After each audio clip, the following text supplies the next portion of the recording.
Hey guys, welcome to another video here on the AviationPro channel. In this video we're going to take a look at how to start up the Boeing 787 from cold and dark. So for this video I'm going to be using the QualityWings Boeing 787 add-on in prepared version 4, and I'm going to simulate a flight using Norwegian Air flying Red Nose 7172 from Denver in the US to Gatwick, London Gatwick in the United Kingdom. So this tutorial will cover both the cold and dark startup procedure as well as the flight management system programming. So without further ado, let's step into the cockpit and start up the Boeing 787. As always, let me just first show you how to get this particular aircraft in a cold and dark state. The QualityWings 787, you will have to go to the flight management system, go to the index page right here, and then you can click here on load panel. And as you can see, cold and dark is one of the options, so just select it and this will load the cold and dark state that I'm going to be working from in this video. Alright, so welcome into the Boeing 787 cockpit. As you can see, it's fully cold and dark right here, and we're going to start it up. Just like any Boeing aircraft, I'll just treat this step by step, review all the panels column by column and going through the other panels right here. So the first thing that we always want to do is get some power on the airplane, and for that we'll just go to the overhead panel and turn on the battery. There we go. Now when you click this switch, not much is going to happen. You will hear some fans running in the background, and basically the airplane is going to start itself up in the background, and this will take a while. It can take about 90 seconds for it to fully start up. Just like the 777, and by the way, if you're used to the 777, this should all look pretty familiar. Like the 777, this is a very power hungry aircraft, and the 787 even more so. In a lot of systems depend on electrical power. So when you've turned on a battery, we want to check a few things and then establish external power in order to not drain the battery too much. So first of all, we want to check some hydraulics. Here the demand hydraulics and the center 1 and center 2 electro hydraulic systems have to be off, just in order to not drain the battery during the startup process.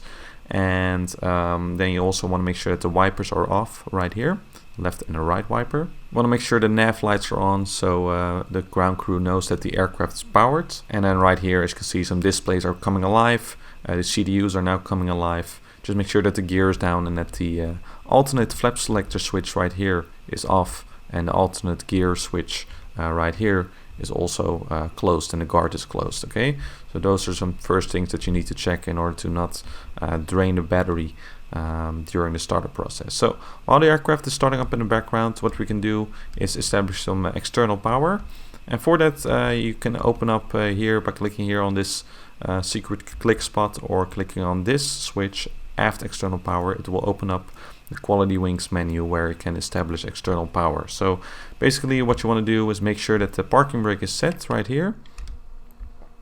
There we go.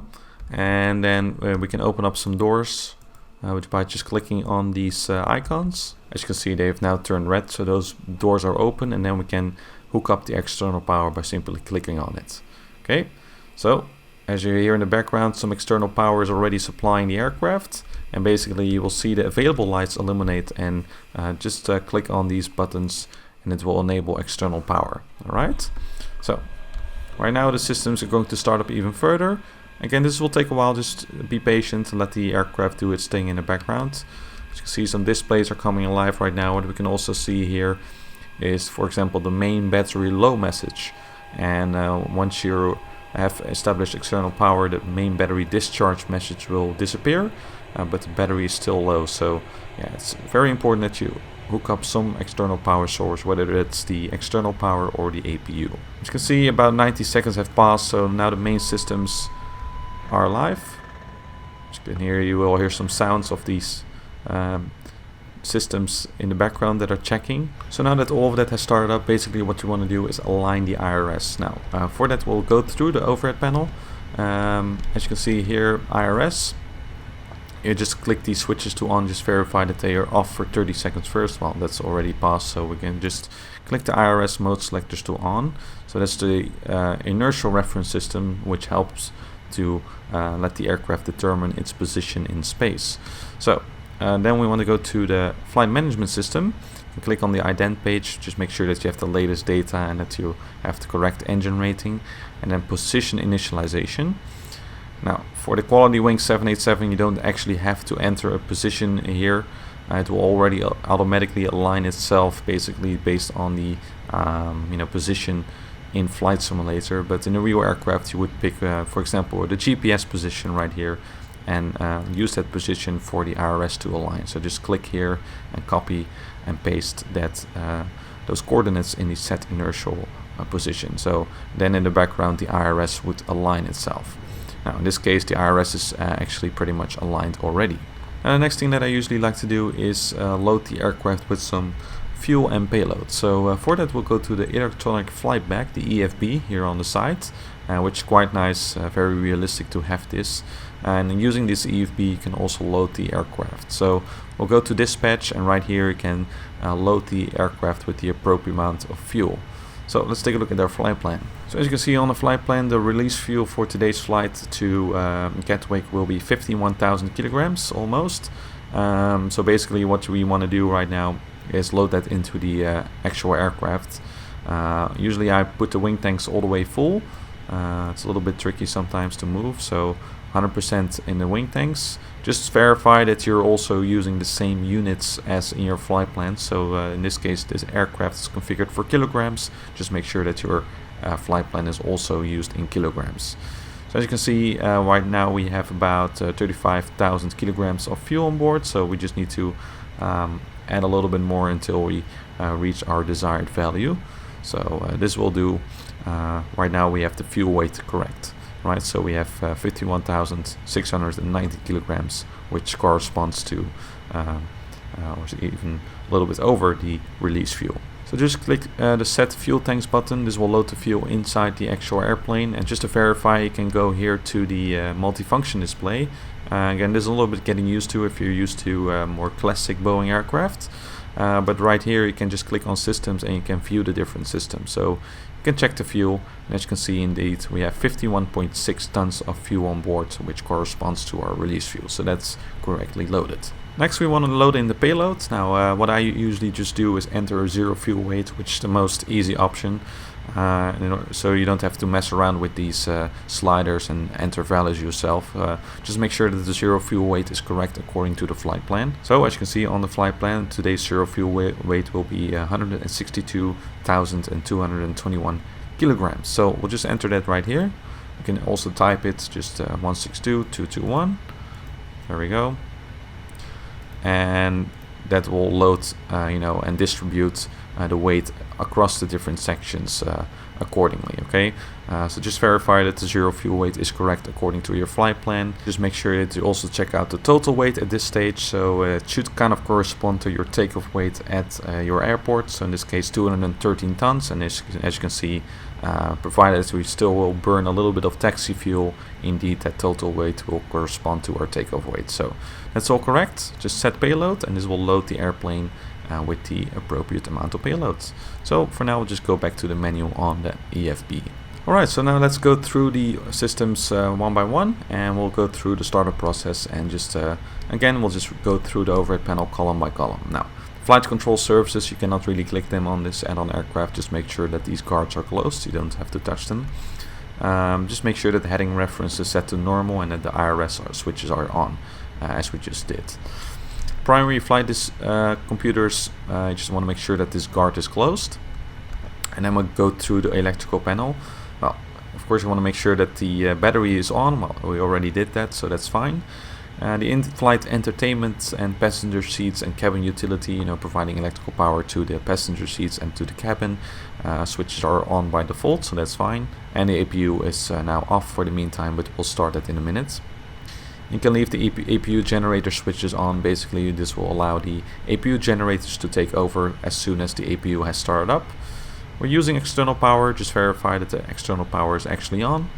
And the same goes for all the generators of the engines. Just make sure that they are all on so that the generators of the engines will take over once the engines have started up. And just make sure that the guards of the drive switches are closed, okay? You don't have to touch them. Alright, and here we have some switches like the HUD brightness. It doesn't really work. You can turn the wipers on, but this is only really used during flight, so we're not going to touch these switches for now. Then we'll go back to the overhead panel right here. Right here we have the battery test switch. You can use it to check the you know, the charge of the battery, whether it's low, medium or high. Well, in this case it's high, so it's fully charged. Towing power switch, just make sure that it's off, not illuminated. It's only used when the aircraft is being towed across the apron. You know that at least the minimal systems required for the towing operation are actually on. So we don't have to touch that. Here we have the flight deck door power, just make sure that it's on. And the off light is extinguished. Then the CCR switches, these are the common computing resource reset switches. So actually to reset, you know, the brain of the aircraft, the actual computer, so you don't have to touch this. Just make sure that the guards are closed. Then the emergency lights, you want to make sure that these are armed, so just make sure that the guard is closed as well. Service interphone switch can be left off, and these are the passenger oxygen. Just make sure that the guard is closed. You don't have to touch this switch. If you turn it on, it will drop the oxygen masks, and of course you don't want to do that at this stage. The window heats, just make sure that all window heats are on. Okay, this prevents the windows from fogging up and freezing up in outside conditions, so just make sure that all these switches are on. Then we have the hydraulic panel. The Ramar turbine, again, this is a little propeller that deploys as soon as the aircraft has lost all power. It will provide a little bit of hydraulic and electrical power just to cover the bare systems in case of an emergency. Well, we don't want to touch that, so just make sure that the guard is closed. The hydraulic panel, just leave it as it is right now. Just make sure that the demand switches are off and the electric pumps are off for now. You can leave the engine and left and right primary hydraulics on, so that when the engines are running, they will take over the hydraulic power. Okay, so we'll just take a look at that in a minute. Then we have the passenger signs. Well, you can already turn them on, of course. There we go. And here we have some light switches which you can adjust accordingly. Okay, so for example, the cockpit lights, the overhead panel, you can adjust that as required.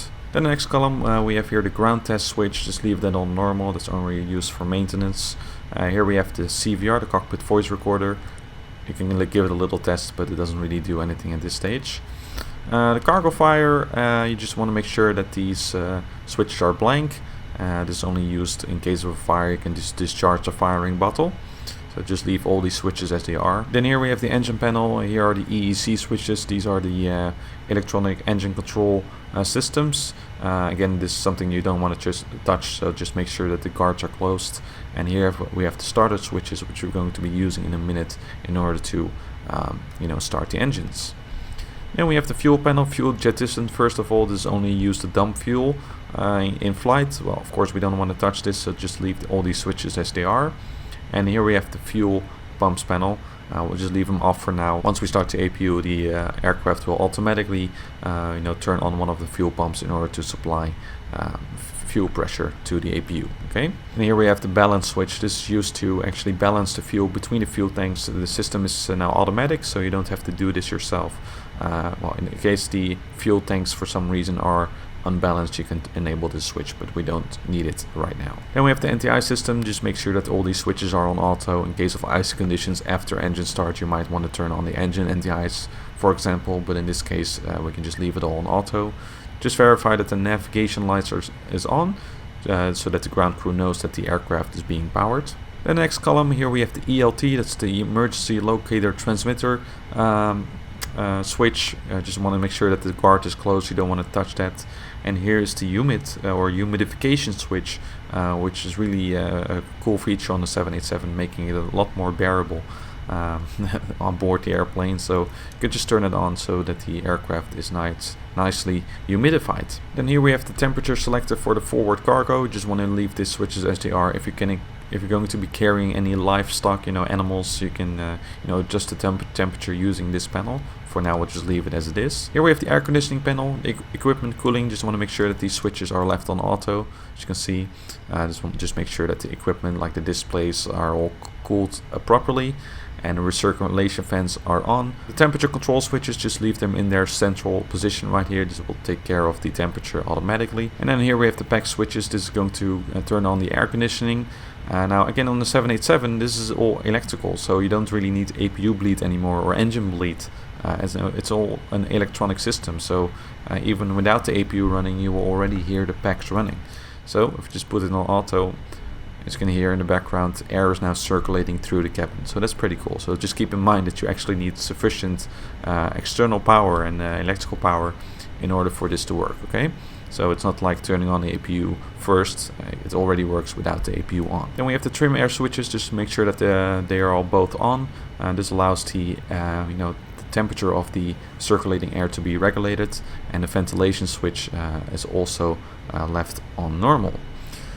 Then we have the pressurization panel. Here we just want to make sure that everything is on auto, so that the pressurization inside the cabin, inside the airplane, is regulated automatically. So just make sure these switches are on auto, and then right here you can, if you want to, select the landing altitude manually. Okay.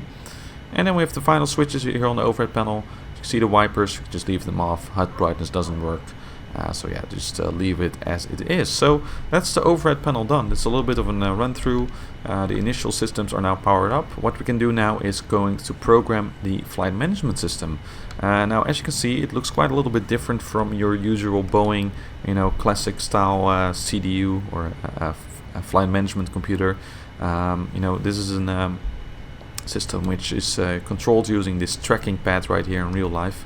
On the flight sim, you will just use your mouse to hover over the different positions, and then you can use the knobs and switches here to enter information. Okay, or you already set the initial reference system, so that's all correct. So we'll go to the route page, and here we can enter our route. So as you can see, clicking on this will actually provide some information. I'll just move the speed brake lever out of the way. You can see it's very useful. You can see also the different formats that are entered. So if you try to enter something here that's incorrect format, you can see some more information as to why. So it's a little bit more helpful system. So we'll just enter our route right here, and then programming the flight management system accordingly. Again, if you're used to the Boeing aircraft, this will look familiar. It will just be a little bit different in terms of presentation. First of all, we want to enter our origin. Now, our origin is Denver, so I'll just type it in here.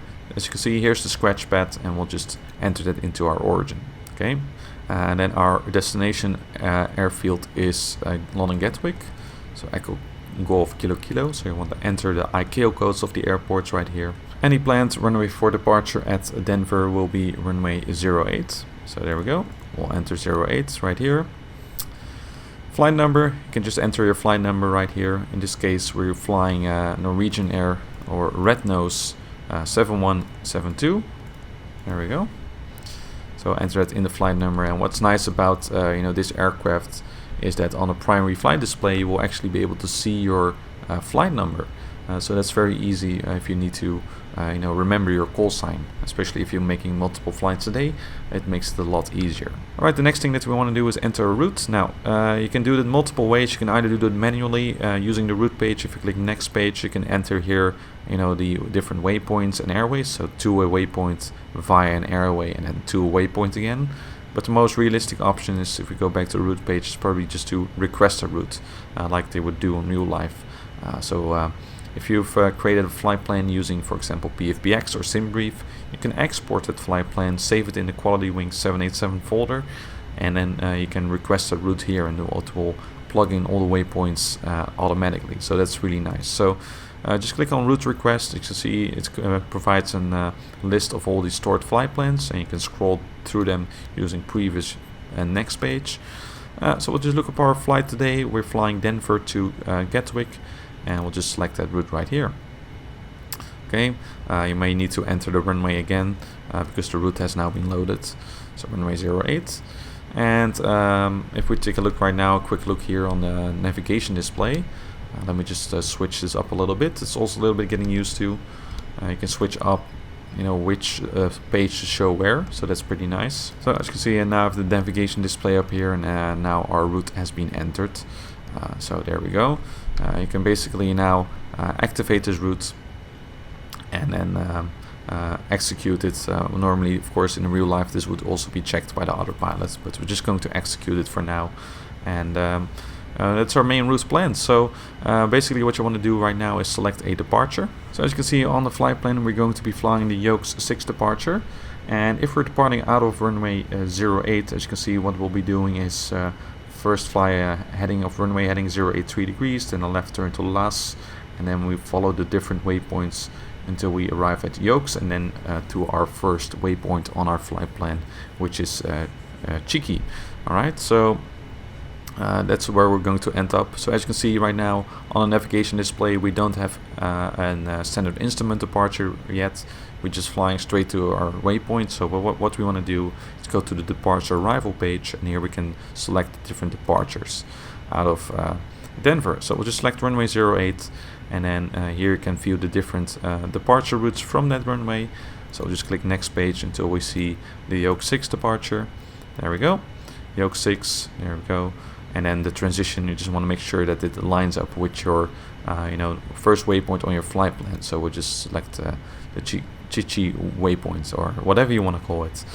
Okay, so now that that's been entered, you can click execute, and now you can actually see on the navigation display what it looks like. So just verify using the legs page right here, for example, and then going into plan mode, either by clicking on the screen right here or moving this switch and then hitting plan. You can zoom in a little bit and scroll through the different waypoints. So as you can see, we have here Las, Spice, Turban, Chicken, Kim, Talon, yokes, and then we follow our flight plan along. Okay, so this has been all entered. So I can basically, using this procedure, check all the different waypoints, and as you can see, we're going to be following specific coordinates as we fly across the ocean.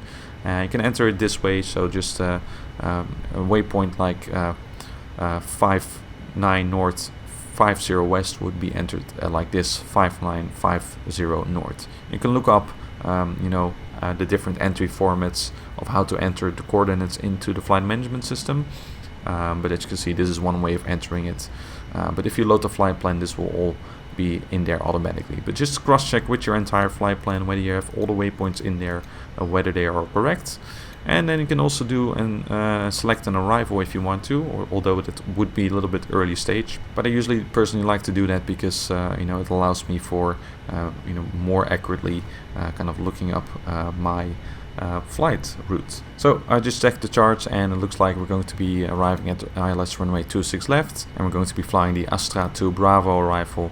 And then we'll just enter and transition via Astra. Just make sure you check the legs page, just to make sure that that is actually correct. Okay, so basically now our entire route has been planned, and all the waypoints are in there accordingly. So just go back to the route page, and now we can go to performance initialization. Here we enter all the different information regarding the weight and fuel, and this allows the aircraft to properly calculate its path, especially its vertical path, according to the flight plan. So we just want to make sure that the zero fuel weight is correct. Well, it should already be automatically filled in according to what we've actually loaded into the aircraft. So just cross-check that this value is correct. So indeed the zero fuel weight is 162.2 tons. This is correct. Then we have the alternate fuel. Usually what I do is pick the alternate plus the reserve fuel, just about an estimation. So as you can see, that's about 4 tons of reserve fuel. So we'll just enter that here. And that's basically, at this stage, once we reach reserve fuel, we really want to divert to our alternate if we cannot land at Gatwick. And our alternate today is Heathrow, as you can see on the flight plan. Next, we want to enter our cruise altitude. Well, you just want to enter your initial cruise altitude here. So that would be flight level 350, as you can see on the flight plan. It may happen that you will, do step climbs, which especially on a long haul like this is very normal. So just look at the flight plan and verify, at which waypoint it would be handy to climb, and in that case you'll just enter a new cruise level. Okay, cost index, this again is a value which determines how efficient the aircraft is going to run. The lower the cost index, the slower the aircraft will fly, and the more efficient it's going to fly. And the higher the cost index, the more faster it's going to fly and the less efficient. I'm just going to pick a value and select 30. Okay, so that has been entered. Here we have some more information right here that you cannot really alter, like the center of gravity. It's just a given. Step size, I believe it doesn't really work on this airplane. You can basically enter, the size of the step climbs that you're going to do, but it doesn't really work right here. So we'll just leave it at this. So that's all, being included right now. And then we go to the thrust limit page, and this basically allows you to set a particular takeoff thrust. Now, nice thing about this add-on and about 787 is that you can actually calculate your takeoff performance. So for that we need to go to the electronic flight bag. So in EFB, if you're in the main menu, you can click on Initialize Flight, and this will basically start up the flight and also enter a little bit of information already. And we can go to the Performance tab, and here we can enter a wide variety of information. Basically what you want to make sure is that you copy the FMC data, so just click on this line select key, and basically what this is going to do is already pre-fill some information right here and also enter the takeoff weight and the center of gravity as calculated. So just make sure that you copy the FMC data first and then verify that the takeoff weight corresponds to your planned takeoff weight according to your flight plan, which in this case it does. You can see it already includes some information. We're going to depart from Denver, that's correct. You can also click on this and then enter an airport manually. Thrust rating, you can basically select which kind of thrust setting that you want. In this case I'm just leaving it at optimum in order for it to allow it to calculate the most optimum takeoff thrust setting. Departure runway is indeed runway 08, so that's correct. And flaps, you can also select an optimum setting, so based on the conditions it will select the appropriate flap setting. So we'll just leave it at optimum for now. Here we have some more options that you can do in real airplane. It doesn't work in the QualityWings, where you can calculate performance for intersection departures or calculate specific V1 or V rotate speeds. So we'll just leave it like this for now. Then the condition, we can see that the runway outside, it's not raining, so we can either select whether it's dry or wet. Well, in this case it's dry, and we'll just leave it at this. And then right here we have the wind information, so we can just look up the latest METAR. We can see that the wind at Denver currently is 180 degrees at 4 knots, so /4 knots. Okay. As you can see, that already provides some nice information, you know, giving the headwind and a crosswind. Well, we're departing from runway 08, so basically we have pretty much a full crosswind. Only, you know, it's pretty light, so it's not really an issue. And the outside air temperature, also just make sure you check that on the METAR. In this case, it's indeed 8 degrees. So we'll just enter that right here. And then the QNH, you know, if you're flying in the US, it will be an altimeter reading, so you might need to go to a conversion website to convert it to QNH, because I'm not sure if it's actually able to enter an altimeter here. So what you can do is convert it, and then an altimeter of 2985 in this case would correspond to about 1011 hectopascals for the QNH. Okay, so that is basically done. All the information has now been entered, takeoff weight, center of gravity has been entered, and basically we can now click on the calculate button, as you can see. So just click this soft key, and this will provide you with all the information you need for takeoff. So we'll be taking off with flaps 5. Our acceleration height is 1500 feet mean sea level, so that's basically where we switch from you know, the climb speed to a higher speed, and going to you know, accelerate in order to put the flaps further up. Here we have the different V speeds that we're going to be using, and we can also here see our thrust rating, so which is going to be 83.2 TPR, which is specific to the Rolls-Royce engines, or takeoff thrust. If you're going to fly a short flight with a few passengers on board, you might also see that you have to have a certain selected temperature, so an assumed temperature, to even lower the thrust rating even further, or another thrust setting right here, which is useful for, you know, saving the lives of the engines. But in this case, of course, we're flying a long flight with quite a lot of passengers on board, so we basically are taking off with quite a high thrust setting today. Now, what you can do is send this information to the flight management system. So you simply click on send output, and then right here you can check mark send to FMC, and then click on complete. As you can hear, a little sound is now coming online. So basically all the information that we just calculated is now being entered in the flight management system, and the takeoff data, we can either accept or reject it. Well, we have checked everything, so we'll just accept takeoff data for now. Okay, so just verify that all the information is correct, verify that all the V speeds are correct, and as you can see, we have here the thrust setting on the engine instruments. We can check whether that's actually corresponding to what the EFB has calculated. So 83.2% of TPR, This is indeed correct, and this will be our takeoff thrust setting for takeoff. So as you can see, this is now all being set. All the feed speeds are in. Again, if you want to set a thrust limit, you can do that in this page. In this case, it's not going to be useful for this departure, so we'll just leave it like this. So just make sure that all the information here in its initial reference and the route page is all correct. And then we can check the VNAV pages. You can check the different phases of flight, make sure that it's all correct according to what you want. So for example, during the climb, we want to climb to flight level 350 initially. You can enter a restriction if you want to. Transition altitude is of course going to be 18,000 feet here in the US, so we want to change that. 18,000. There we go. Oops, one less. 18,000 feet. So that's all correct, and then the next phase we can check the cruise. You can check the cruise speed and the steps, and you can even enter here a step climb, to flight level 370. I'll just hit execute, and then as you can see, it will show you at what point it's useful to climb to flight level 370. And then you can also check the descent page. It's kind of the same way. You can enter any restrictions, or in the forecast page you can enter the transition level already. For example, at Gatwick, well, you would only normally do this during the arrival. So for example, let's say the transition level is 060. You can enter that right here. Now, one more thing that we like to do here is enter some wind data. So for both for the arrival and for the different legs. So this new feature with the QualityWings actually just came out. If you have active sky, you can load the wind data. So we go to route data page. So from the legs page to route data, and then here we can request the weather. Okay.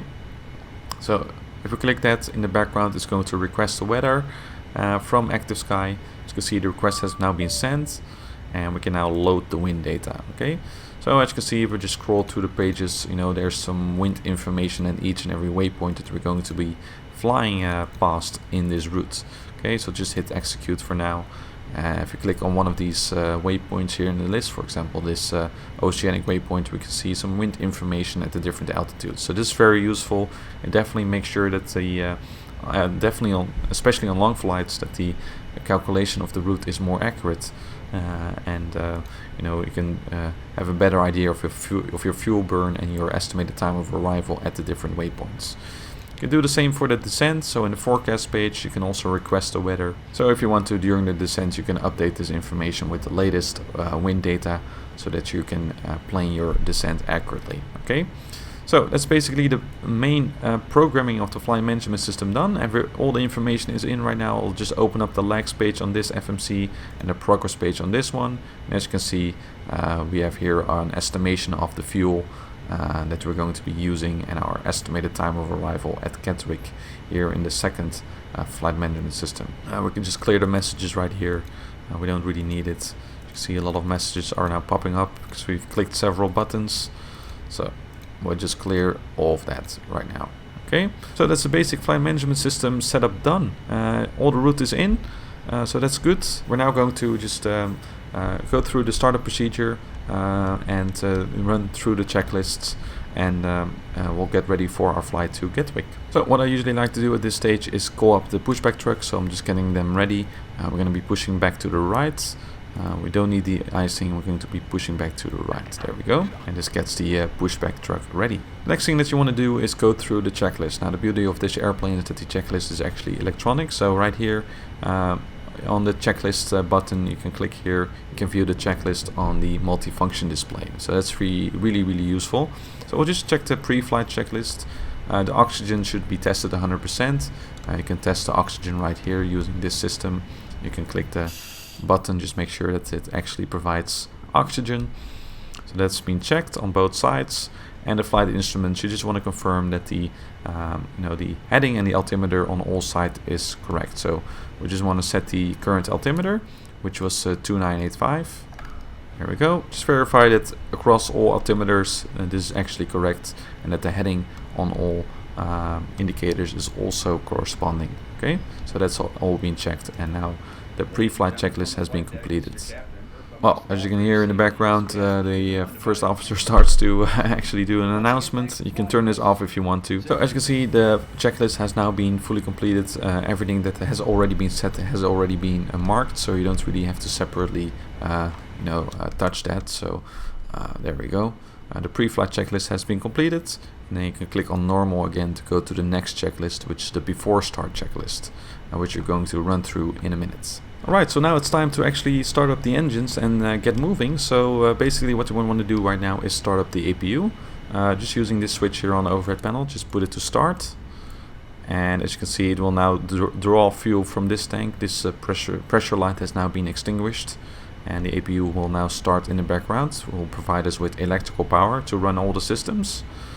And we'll just monitor its startup. If you want to, you can click on the system page right here to view some information regarding the APU. So status page, as you can see, the RPM is now increasing and EGT is rising, and soon the APU will be started and will be able to supply us with electrical power. So really the multifunction display is very useful. It's a little bit different in your, for example, the 777. So it's a little getting used to, because you can basically view all the systems right here. So as you can see, APU is nicely starting up, and as you can see on the electrical page, it's now actually providing power to the airplane.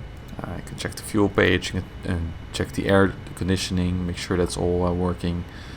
So that's pretty nice. Alright, so that's all being set. Next thing that we want to do is close the doors. So we'll just click on these doors and close them, and we can disconnect the external power now that the APU is supplying the airplane with power. So that's safe to do right now. And then we can check on the system page again whether all the doors are actually closed and armed. Okay, so you can see the little A icon and all the doors are now closed. So that is all correct.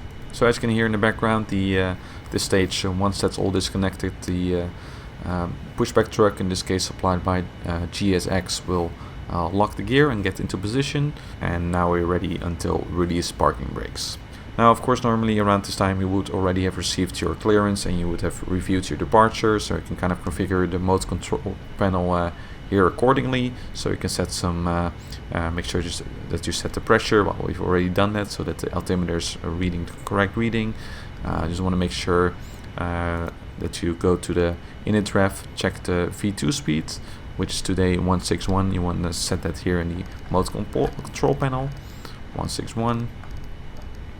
There we go. Want to arm all the throttles, and just make sure that you select the initial runway heading, which if you go to the legs page you can also view it on the chart, but as you can see it's 083 today. And then also make sure that you set your initial climb altitude. Usually this is given by ATC, or you can find it on the chart. In this case, let's just pretend that ATC has given us initial climb clearance to flight level 160. So there you can set it like that. Okay, 160. And then just make sure that you turn on the flight directors on both sides. You can arm the different modes that you want to use, for example LNAV and VNAV for departure as required. Okay, so that's basically it. And you just want to make sure that you review your departure properly, and then cross-check with the flight plan in the flight management system whether all that information is actually correctly in there. Okay, so let's just say that that has been completed, and now we can actually start with the startup procedure. So the pushback truck is ready to go. We'll just go through the overhead panel again, column by column, just make sure that everything is set, and we'll switch everything on. We'll just do the before start items. So all the generators are on and we'll take over accordingly. This has all been set, and we have the hydraulic panel. Just again make sure that the primary hydraulics for the engines are turned on. Then we want to do the demand switches like the 777 a little bit carefully. You have to go to the right electric demand switch to auto first. There we go, and make sure that the fault light is extinguished, and then turn on the other ones. Okay, so right one first, and then the left ones and the center ones, just to prevent hydraulic fluid transferring from one system to the other. Seat belts is all on. You can set the lights accordingly. Well, this is all being set. The next thing that you want to do is turn on all the fuel pumps. Also make sure you turn on the fuel pump that's already drawing pressure from this tank right here. Even though the pressure light is now extinguished, you still have to turn it on manually. And in this case we also have fuel in the center pump, so we'll just turn on those pumps as well. Okay, as we loaded some fuel in the center tanks as well. Okay, we want to turn on the beacon light to notify the ground crew that we're about to start the engines. And we'll just take a look right here. This is all still set. This is all good to go. Alright. Next thing we want to do is set the trim for takeoff. So we'll go to the initial reference page here on the flight management system. As you can see, our trim setting should be 4.50. Now on the 787 you can easily see it here on the multifunction display. You can see what your trim setting to be. So you can just using your trim buttons you can set the actual trim for takeoff. So that's been set. And then on a pedestal here below you can enter any frequencies you need. Normally you would of course also set the transponder, so you would do that right here, the transponder code. So let's just say our code today is 4253. You can enter that right here, and then you would also put the transponder mode to active, usually before pushback. So that's done using this button right here, just like the classic 777. Once all those before start items are completed, you can go and check the before start checklist, which is already on here on this display. So flight the doors closed and locked, automatically checked. Passenger signs, well, we've turned them on already. As you can see, seatbelt signs are on, so that's good to go. Then the MCP, you want to check if all the information is set there. So V2, again 161 has been set. Heading, runway heading 083, and the initial altitude as cleared by ATC or on the chart is set as well. So that's been checked. The takeoff speed, you just want to check them one more time. Make sure that's all cross-checked. So 155, 157, 161. That's all been checked. CDU pre-flight has been completed. We have entered all the information as necessary. Trim has been set to 4.5 units already, so that's correct. And the taxi and takeoff briefing has been completed, and the beacon light is already on. Okay, so that's the before start checklist completed. So there you go. Now you will be able to request pushback from the ground, and then we'll release our parking brakes and get going. Okay, so let's say we've received our clearance. The pushback truck is ready to go, so we'll release the parking brakes. Alright, so now the aircraft is pushing back. We can start our engines. Now again, this is a very power hungry aircraft, yet we are able to start both engines simultaneously on this airplane. So what you have to do is go to the overhead panel, and you have here the start switches. And basically what we'll be able to do is start the right engine first, and then 5 seconds later we'll also start the left engine. So what we'll do is put the start switch to start, and then put the fuel control switch to run, wait 5 seconds, and then do it the same for the other engine. Okay, so here we go. Start switch to start, fuel control to run. You can already monitor some information right here, and then the left engine as well. Start, and fuel control switch to run. Okay, normally you would keep your hands on the fuel control switches just in case if anything goes wrong you can intervene immediately. Now, in this case, as you can see, engines are starting up. The auto start system is active. Just monitor all the values, make sure that everything is within its respective normal value and normal range. And if anything is out of order, you can pull the fuel control switches and abort the startup. In this case, the engines are starting nicely, as you can see. So we have some N1 rotation. EGT is rising on both engines. N2 is rising. N3. We have fuel flow, oil pressure is good, oil temperature is good. And some very nice silent sounds in the background, as you can hear. Oil quantity is good, and the vibration is also within limits. If anything is out of limits, this will be indicated on this page, of course. Pushback is complete, so we'll set the parking brakes. So we will see the engine running message for about 30 seconds, and then it will disappear, indicating that the engines have stabilized and are started up. So as you can see, very automatic process. There's really not a lot to do. It's all monitored by the aircraft itself. So that's good to go. So while the pushback truck is being removed, we can basically go through our before taxi items. And now that the engines have started up, so just want to take a good overview of the panel, make sure that everything is okay. Make sure that the generators have successfully taken over. As you can see, no warning lights are illuminated anymore, so that's good to go.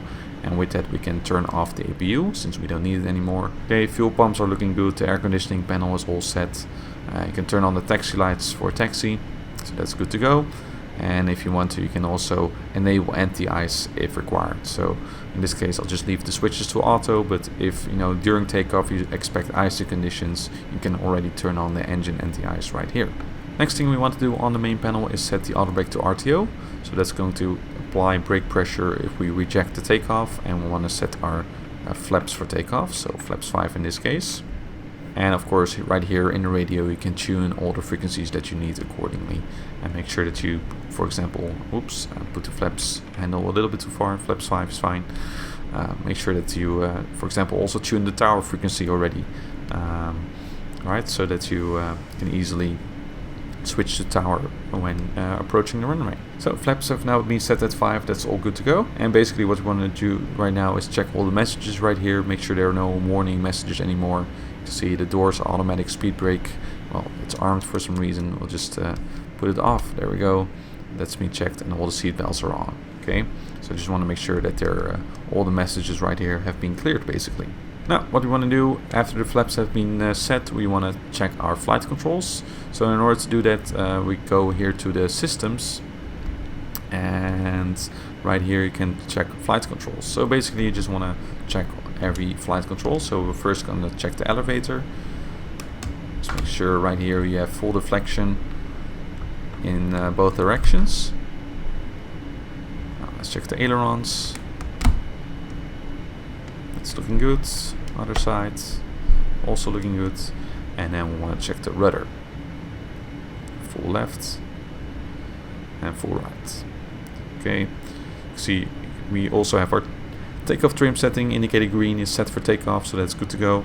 And you can also check the rudder trim for takeoff. You want to have that at 0, so that has been checked as well.